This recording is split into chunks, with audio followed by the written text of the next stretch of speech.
Hey, how's it going, guys? This is Pastor Robert Storm of Inception Church. Today I just wanted to talk to you about loving the unlovable, or, as I would also consider this kind of subtitle, God loves the people you hate. This is just a video of random thoughts that came through my head recently about how Christians are supposed to love each other and love more than each other. They're supposed to love everyone in the world to reflect God's love for the world. And so these are just a few thoughts that I had concerning that. Your enemies, the ones that do and say vile things about you behind your back, do you love them? It's an honest question. I have a paraphrase of Matthew 5:43 through 48 I'd like to read. You've heard, love your neighbor and hate your enemy, but I'm telling you, love your enemies. Bless the ones that curse you. Do good to those that hate you. Pray for those who despisefully use you and persecute you, to prove you're the children of your Father in heaven, because He makes the sun rise for the evil and the good. He sends rain on the just and the unjust. In other words, He's very fair to all. He values everyone uniquely. Because if you love those that love you, do you get a prize? Don't the other people in the world do the same thing? If you respect your brothers only, what are you doing more than anyone else? Everybody in the world does that. Be ye therefore perfect, even like your Father in heaven is perfect. The word therefore means for that reason. So God is giving us reasons to be perfect in our love, loving all men and women.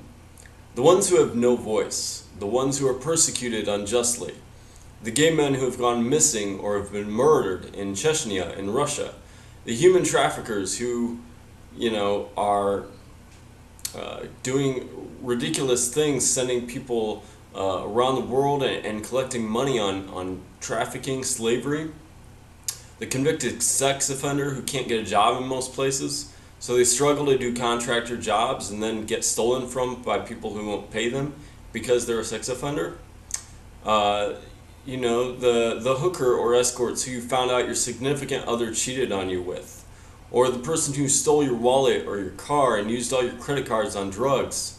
The pimp who comes into your store and buys a ton of lottery tickets for his girls. The porn actress who you look down on because you would never sell your sexuality to lose your judgmental attitude. God loves everyone perfectly. And today I'm challenging you to do the same. I want you to recall what Jesus said in Matthew 22:37 through 40. Jesus said unto them, Thou shalt love the Lord thy God with all thy heart, and with all thy soul, and with all thy mind.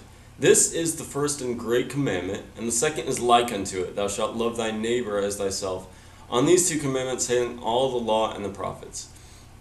So God is teaching us that we're supposed to love everybody out there. We're not just supposed to love the ones we care about. Like, obviously we should care about the people that are close to us. That just makes sense. Our family, our friends, the people we hang out the most with. It makes sense to love them. A lot of people do that.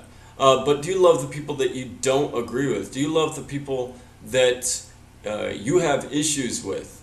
The people who violate your sense of honor or your personal justice system? Do you get along with them? Because I'm going to tell you something crazy.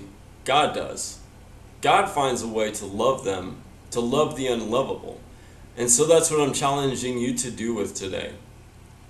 Take a little time to reflect and ask yourself, is it possible for you to do that? Is it even remotely possible?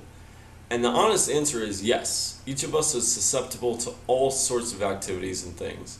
And we are very lucky that we are in the fortunate situation that we're in.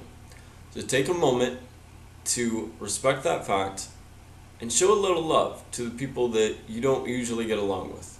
That's my challenge for you today. Hope you have a fucking awesome day, and I'll see you next time.